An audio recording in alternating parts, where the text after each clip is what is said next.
At the beginning of the new book, Let's Talk About Science and Religion, is a quote by President Russell M. Nelson.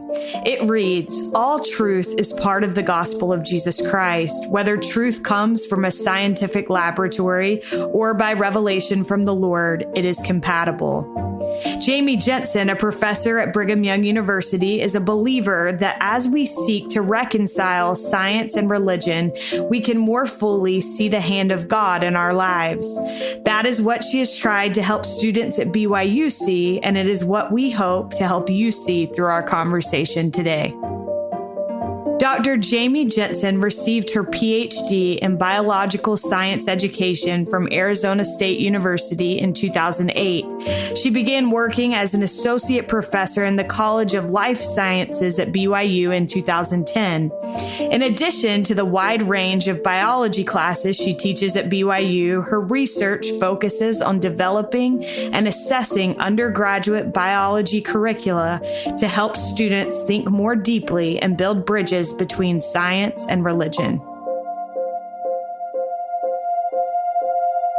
This is All In, an LDS Living podcast where we ask the question, what does it really mean to be all in the gospel of Jesus Christ? I'm Morgan Pearson, and I am so excited to have Jamie Jensen on the line with me today. Jamie, welcome. Thank you.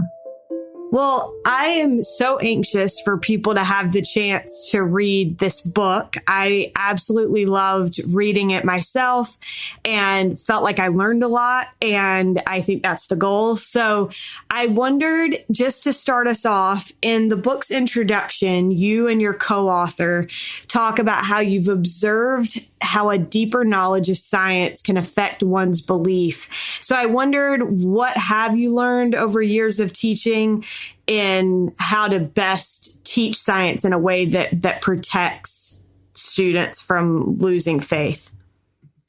Yeah, that's a great question. And I can't take all the credit for this. Honestly, I stepped into this having colleagues who had gone before me over the past 30 years who had been using something similar to the approach that we use, just sort of not as scientific or as specified as we've used it. We've now defined the process as our reconciliation model, and we've studied it. But they were doing it long before me. And I'm grateful because when I came to BYU a million years ago, I experienced that same method. And so for me, it was a great strength to my testimony. But I will say that over the years that I've been teaching here at BYU, I have seen many kind of tragedies where I have students who come into my classroom who have been somehow forced to look at science as in direct opposition to their faith. So they're seeing this false dichotomy, and they come to me in a crisis that, you know, if this isn't true, then what else isn't true? And so that's what we're trying to prevent. My co-author, Dr. Seth Bybee, and I have spent a lot of time looking at the actual causal mechanisms behind what we're doing in the classroom. And we're finding that if we can give students a bridge, if you will, between their religious faith and the science that we're teaching, like we offer it ahead of time and don't wait until they hit this crisis where something maybe doesn't make sense with what they'd heard in their Sunday school class or whatever, and we give them that bridge ahead of time, it makes the process so much more smooth, and we protect students from losing their testimony over something scientific. Do you feel like you've seen that change at all over time? Like, do the students' concerns evolve over time, or does it remain pretty consistent as it relates to science? Yeah, that's a good question. We actually have some 30-year longitudinal data, at least on evolution acceptance and the way that they're viewing God and his role in creation. And it has actually changed quite a bit over time. I think that part of it is that science curricula and state standards have improved and become more comprehensive at the K-12 level. And so our students are coming in having had more exposure to these scientific topics like evolution or climate change or reproductive technologies. They're having more coverage of that in the high schools. And so I think the students themselves have learned at least a little bit how to deal with it now, but they might not be dealing with it in a way that that is going to be most productive. And that's where we come in, right? And help them deal with it in a more productive way.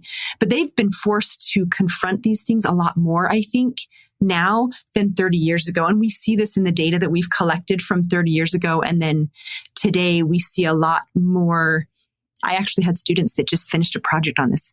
They were looking at perceptions of God. And what we found is that 30 years ago, it was more of a incomprehensible, I can't possibly try to decide how science and religion go together.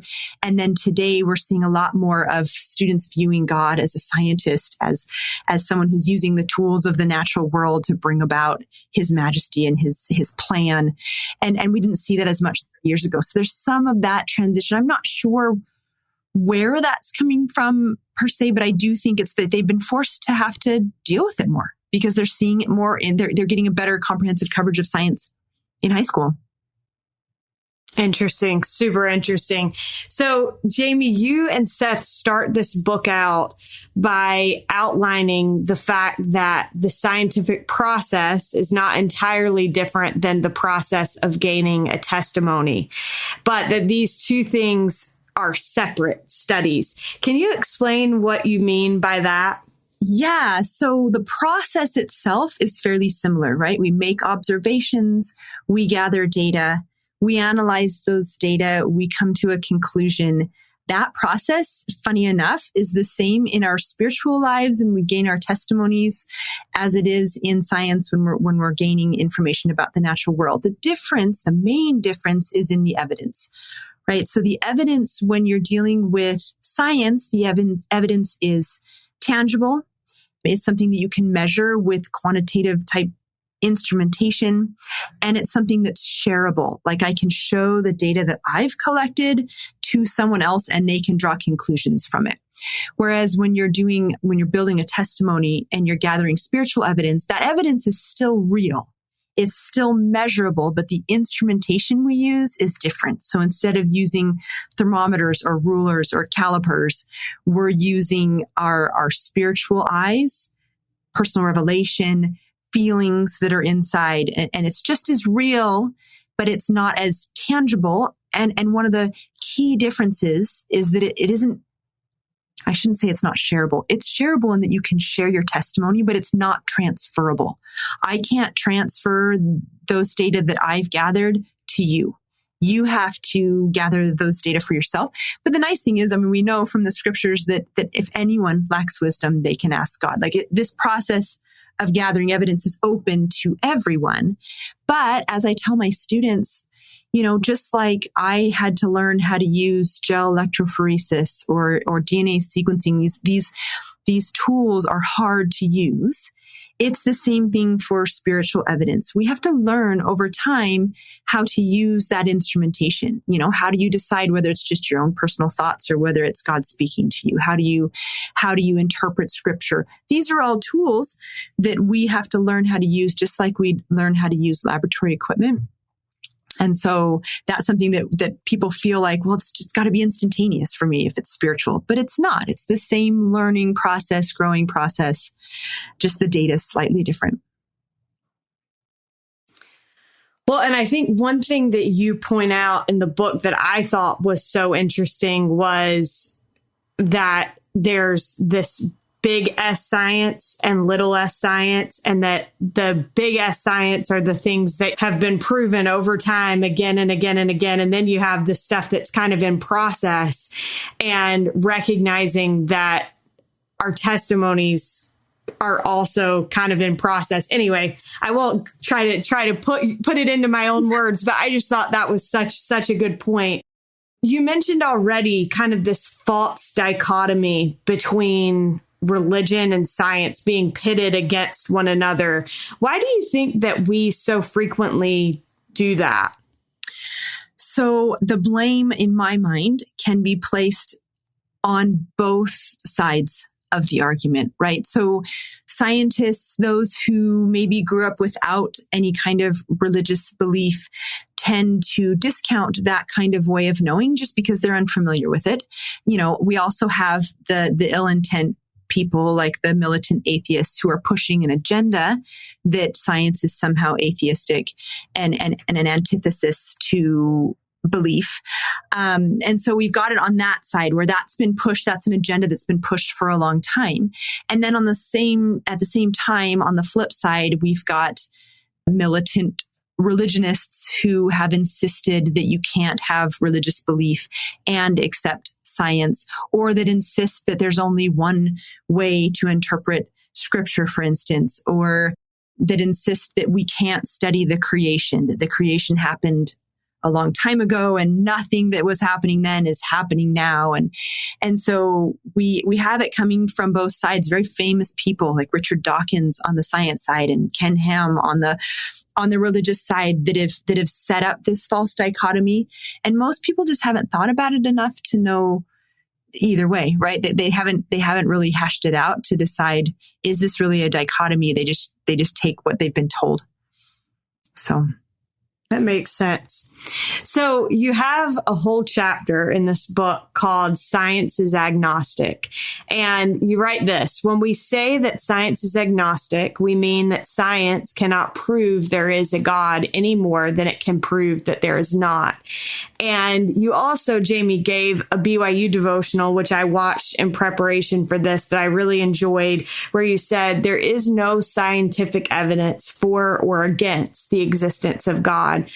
I think there may be some listening who may struggle initially or bristle at that because of the scripture in Alma that says all things denote there is a God. Can you explain why you say science is agnostic and how that can be true while all things can still denote that there is a God? I love this question, and we've gotten it quite a few times. There's so much in this question. So first, take your time. Take your time. When I say that science is agnostic means without belief, right? And so science as a process is inherently without belief. We don't say we believe in gravity. We don't say we believe in evolution. We just look at the data, interpret, and say the data seems to show, this is the best explanation. So we say that, the evidence supports evolution, or the evidence supports the fact that gravity exists. Every time I drop something, it falls. But there isn't any belief involved. And so from that perspective, when we're talking about God, there's no way for me to scientifically prove that there is a God. Just as there is no way for me to scientifically disprove that there is a God. And I love this saying, I don't even know who said it. I use it all the time, but the absence of evidence is not evidence of absence. Right? So just because there isn't evidence for a God, scientific evidence, tangible, measurable, shareable, transferable evidence that there is a God, it doesn't mean he doesn't exist. So that's one thing to keep in mind. But the other issue with that scripture in Alma 30, when Alma is, if you're not familiar with that story, if people are listening, Alma's talking to Korihor. He's an antichrist. He's saying there's no evidence of God. There's no way you can show me that there is a God. And Alma says that famous scripture that all things denote there is a God. And I firmly believe that all things denote there is God. However, that's not how you gain a testimony. So I couldn't go to my colleagues who grew up without belief and say, see this tree over here and how amazing photosynthesis is? Surely that is evidence of a God. That doesn't work for someone who hasn't gained that testimony through spiritual evidence. And I was actually reading President Kimball's second century address for BYU. And he made the point that we as BYU professors need to be bilingual. And what he was meaning is that we need to be totally fluent in the language of science and be able to speak to our science colleagues. And we need to be totally fluent in the language of the spirit and be able to speak to our religious colleagues and to the students. And for me, this scripture came to mind in Alma 30, that I have to be able to explain science without invoking God as an explanation, right? I have to be able to say, this is how this could have occurred. This is what the evidence shows. This is what we believe happened. And then once you've gained a testimony through spiritual evidence, so that's what has to come first. You have to have a testimony using spiritual evidence only that God really is real. And then when you turn around with those new eyes and you look at the world, everything does denote there's a God. And then it's easy for me to see that, yeah, all of life and all of the complexities of the cell and the body and all of that, they do bear testimony that God is very real. But I can't use that as my testimony because that's not something that we can actually use scientific, physical, tangible evidence. Something, and you have to think in your mind, is this something that someone who doesn't believe in God would accept as evidence that there is a God? And it brings up, when we try to do that, it's a common mistake that people make called the God of the gaps, which I've got a whole chapter in there on that as well. So when you're trying to use physical scientific evidence to prove that there is a God, you're falling into the trap of a God of the gaps, right? You're saying, well, since science can't explain this, isn't it so amazing? Therefore, it must be God.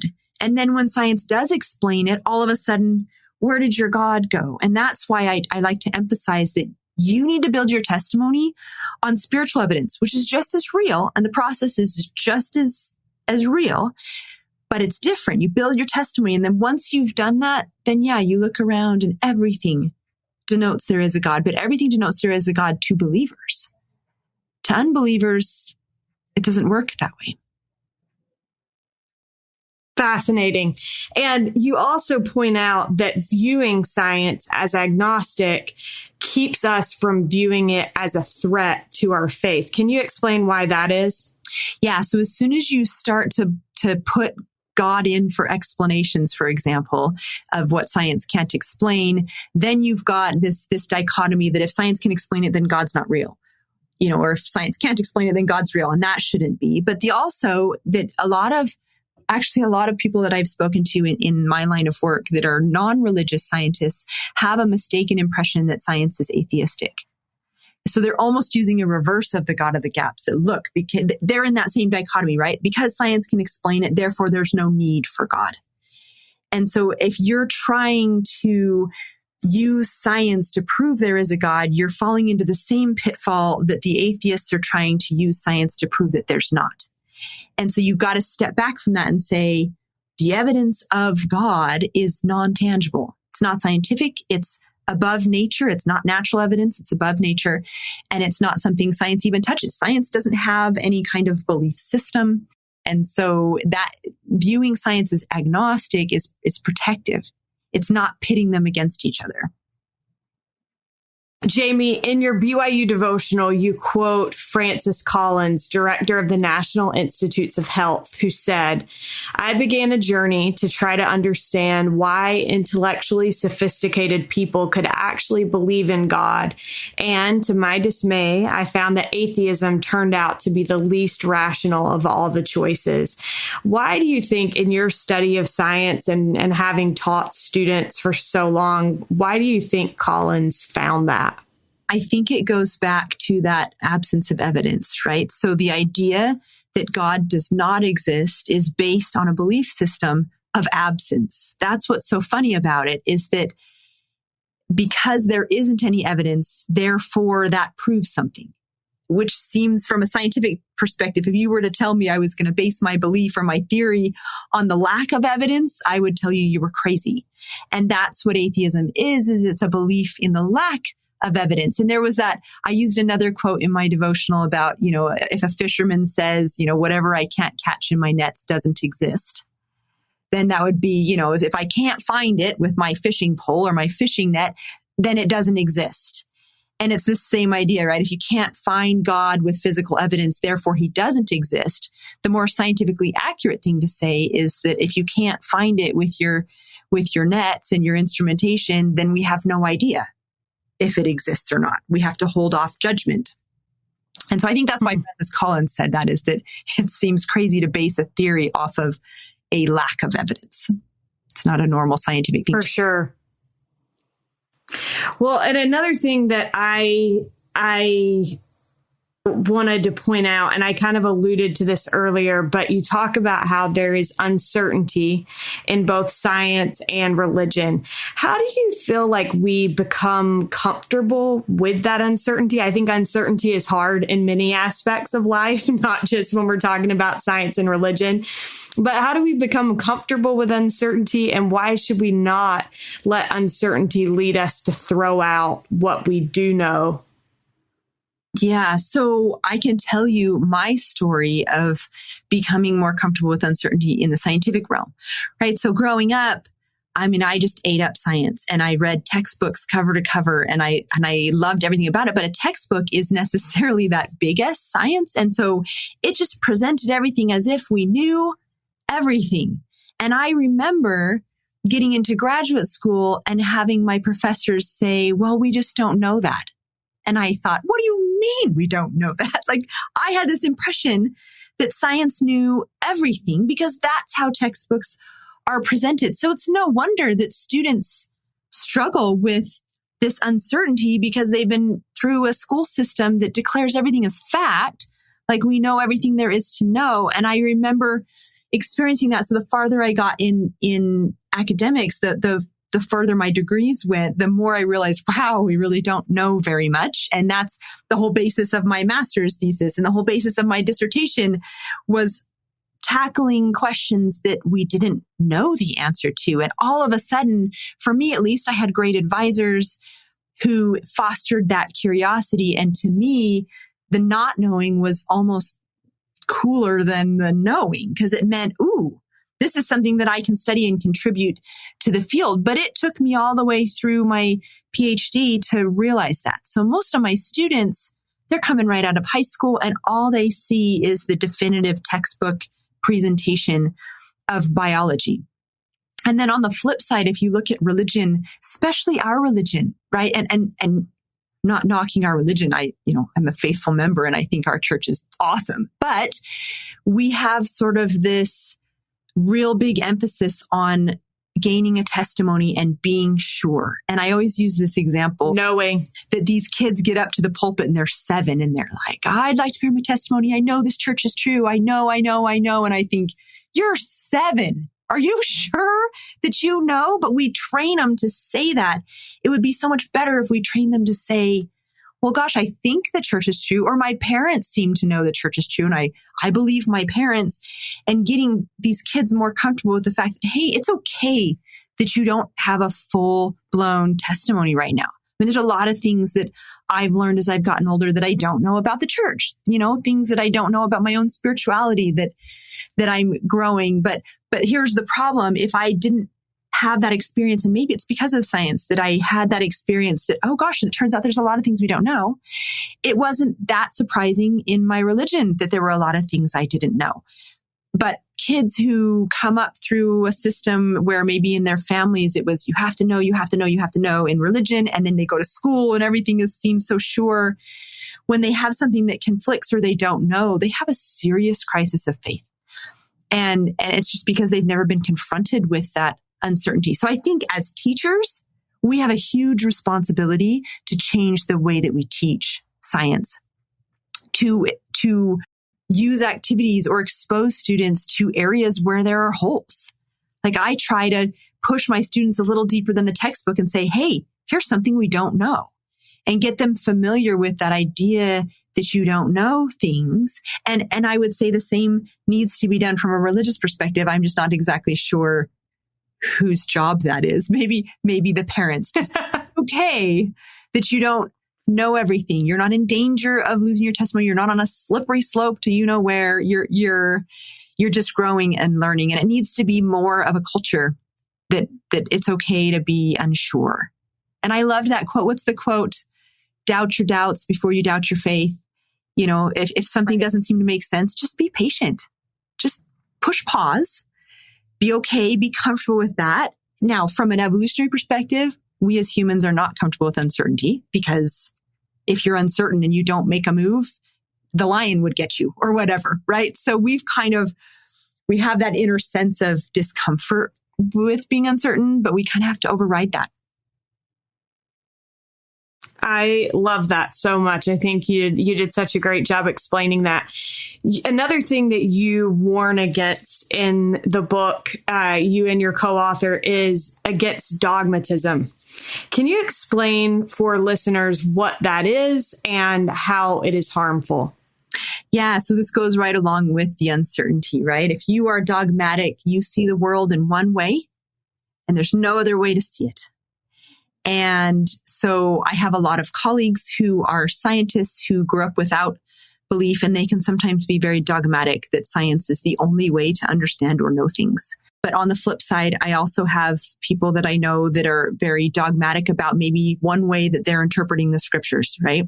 I was actually just at a conference where somebody was insisting that it was actually from the Quran. We were doing a conference on evolution in Islam, and there was only one way to interpret the scripture, and he was very dogmatic about it. But the problem was there were people in the room that had interpreted it other ways and had started to bring science and religion together.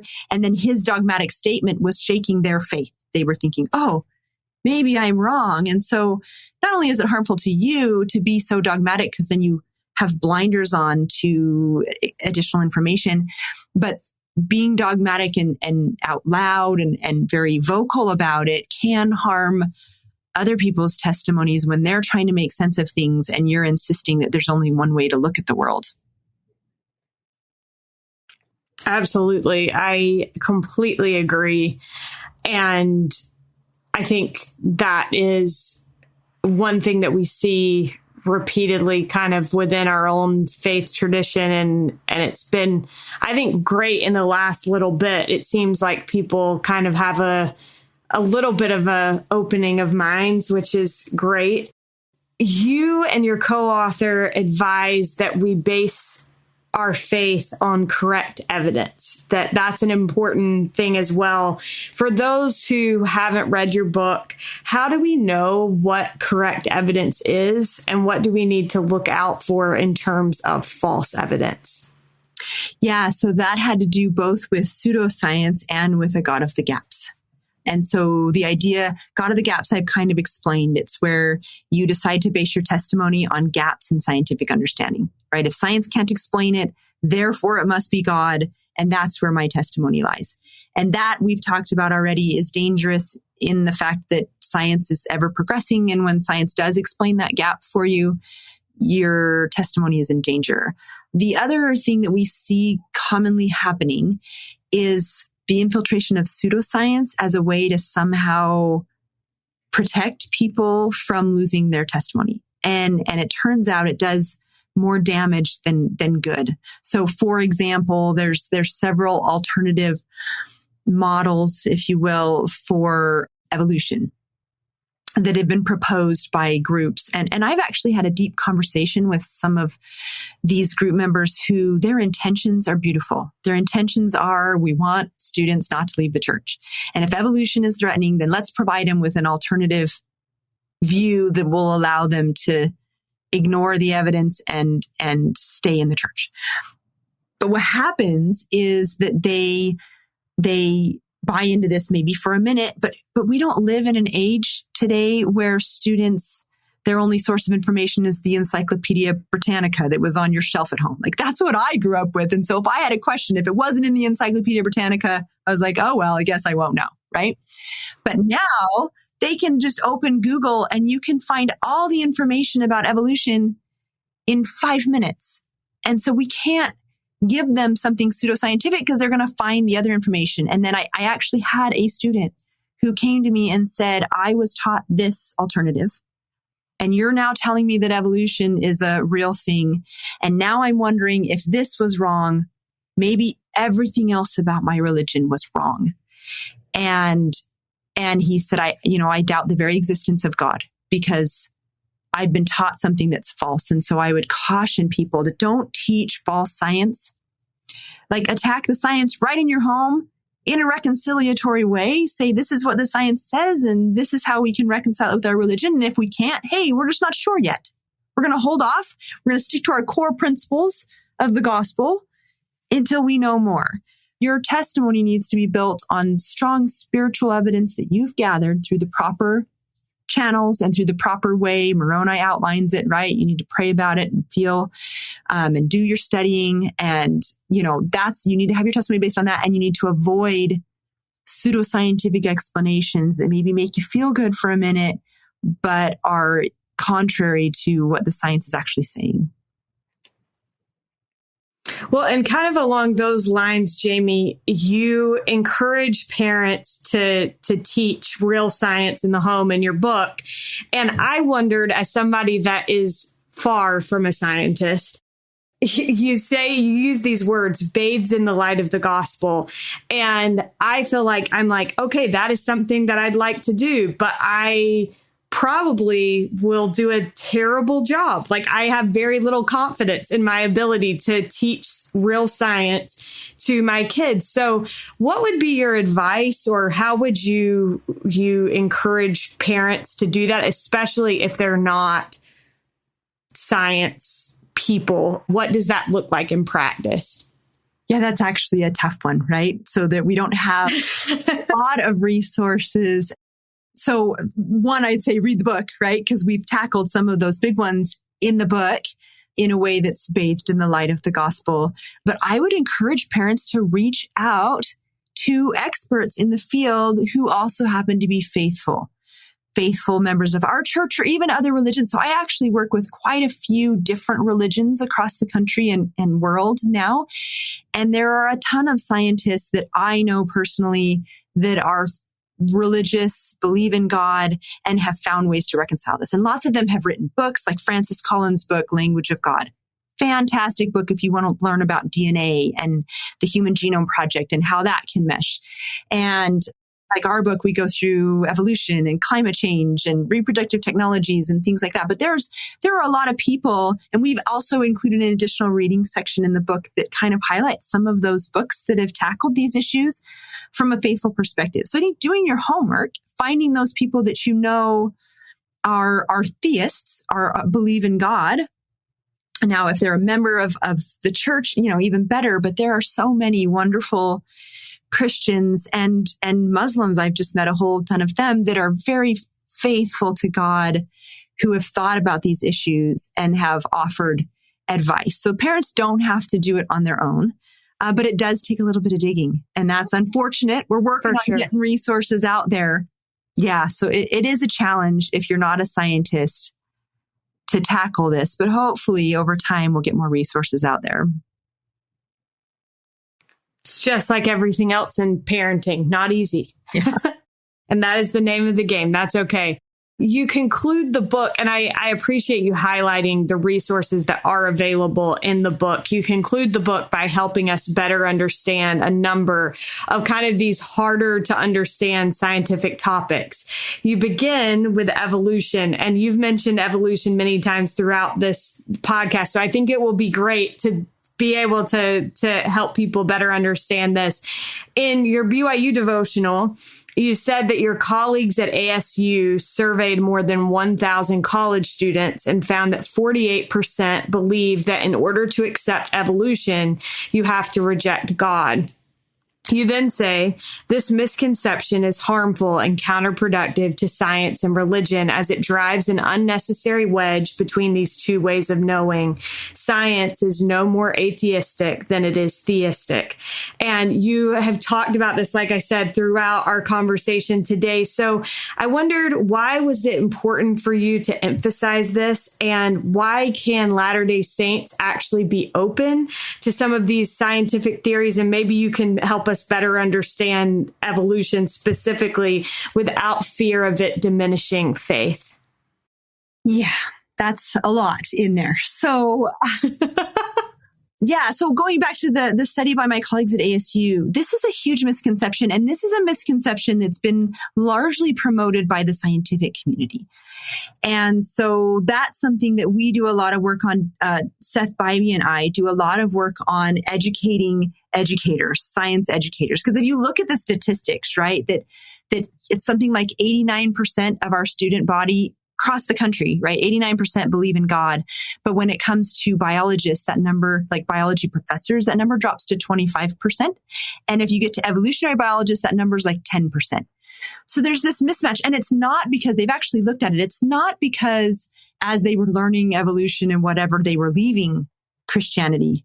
That's not it. It's that generally those that are studying it or being drawn to it didn't grow up with any faith. So it's not that science was destroying their faith. It's just that they came up through they were raised differently. But they're the ones that are communicating the science to the students, which is a huge cultural mismatch. And so a lot of our work is done with biologists trying to teach cultural competence. Like, how do you talk to a religious person in a way that allows for faith to be there? And so these principles that we talk about in the first part of the book, like understanding that science is agnostic, being comfortable with uncertainty, not using a God of the gaps, these things are actually beneficial for both non-religious scientists to understand, as well as religious people to understand. These are just basic principles of understanding the nature of science better. And when it comes to evolution, for instance, most of the research shows there's a very strong correlation between a student's understanding of the nature of science and acceptance of evolution. And that's not a coincidence, right? That if you understand how science actually works, it's less of a threat to your faith. And so I think there's a lot of work that needs to be done in helping students understand the nature of science. And so same thing, as church members, if we want to delve into some of these controversial topics, I would say, my first advice is make sure that you understand the principles of the gospel and you're holding firm to those. But none of the principles of the gospel talk specifically about any of these scientific topics, but going into it with the understanding that God is real and that God's in charge and that God was part of the creation. That needs to be first and foremost. But then from there, exploring the science can be a beautiful and faith-promoting thing if you're willing to see God as a scientist who's using the laws of nature to bring about his purposes. Then all we're really doing is studying the hand of God, right? And that shouldn't be threatening at all. I mean, half the time I come across something, I discover something new and think, oh my goodness, God is amazing. Like, wow, that was really well orchestrated. And so if you view it from that perspective, it doesn't have to be faith diminishing. But I think it's tricky, right? That's why a book like ours is needed, so that people who aren't scientists can get at least, and it is just a very cursory overview of these topics. Like, there's so much more that needs to be discussed. So, and the reason I've mentioned evolution so much is that that's where my research program has mainly focused. So we look at science and religion reconciliation, but specifically evolution has been a really big part of that. And so we've done a lot of research on evolution specifically. So when I try to help my students understand what I'm talking about, so like I said, first and foremost, God is the creator. The creation is a very real thing. God was in charge, but the way that God did it is not revealed in the scriptures. And that's one of the things that helps our students a lot, is that most of them are unaware of what Genesis even was, like who wrote it and why they wrote it and what genre Genesis belongs to. And so we do a little bit of that, and that there are lots of ways to interpret what's written in Genesis. And then we have modern revelation on top of that, which basically says that our church is neutral towards evolution, including human evolution, that we don't have a stance on evolution, and that we're just leaving that to the scientists to figure out what's going on. And so if we can view evolution as the tool of creation, so God created everything on earth, but he did it through an evolutionary mechanism, which quite frankly is brilliant. He knew what he was doing. And including humans, right? That this is an evolutionary mechanism, and it doesn't diminish God's power. It doesn't make us as humans any less special as the pinnacle of his creative process. We are still children of God.